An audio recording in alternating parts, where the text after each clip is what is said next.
السلام عليكم ورحمة الله وبركاته. اهلا وسهلا بكم في قناة سكوير براكتس. النهاردة هنتكلم مع بعض ان احنا ازاي نعمل اوتو كوبي للتكست بمجرد ان اليوزر يعمل عليها كليك، زي المواقع اللي احنا بنشوفها.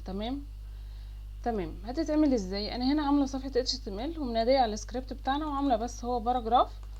تمام، وعاملة لها بس رن على البراوزر. تمام. اولا احنا عايزين ان الاكشن هيتعمل على الباراجراف. طالما الاكشن هيتعمل على الباراجراف يبقى لازم اخزن الباراجراف ده عندي في كونستانت، عشان مش كل شويه اقعد انادي عليه.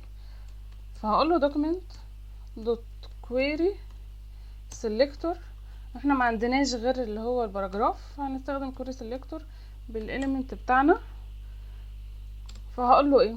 هقول له الباراجراف دوت لما اليوزر يعمل عليها كليك هتعمل لي فانكشن معينه. ايه هي الفانكشن دي؟ احنا عندنا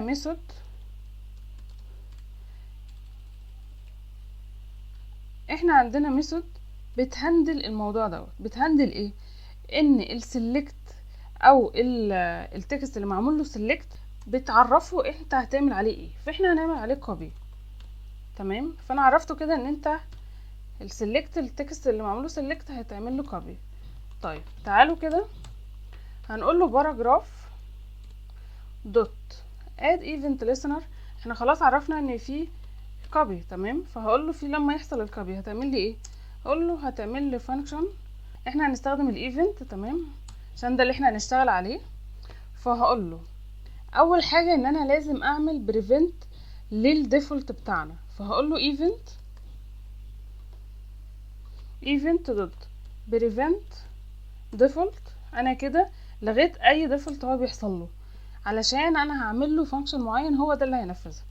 فاقول له اف الايفنت دوت عندنا حاجه اسمها كليب بورد داتا. تمام، لو دي رجعت لي ترو هتعمل لي ايه؟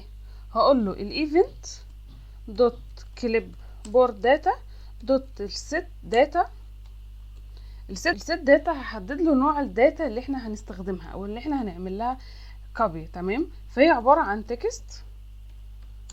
هتخزن لي ايه بقى؟ هتخزن لي اللي هي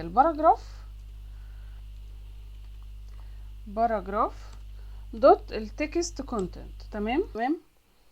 وعشان برضو اساعد اليوزر فاقول له هطلع له اليرت، وهقول له ان التكست is copy.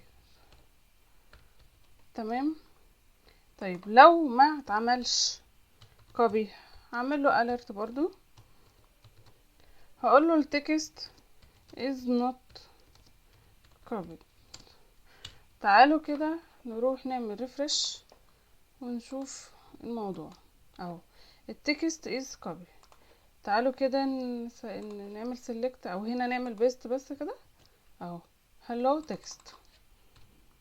تمام، وبكده يبقى الفيديو معانا خلص، ويا رب يكون المعلومة وصلت.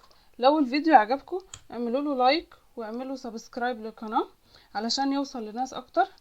ولو في اي حد عنده كومنتس يكتبها لي تحت وانا ارد عليها ان شاء الله. والسلام عليكم ورحمة الله وبركاته.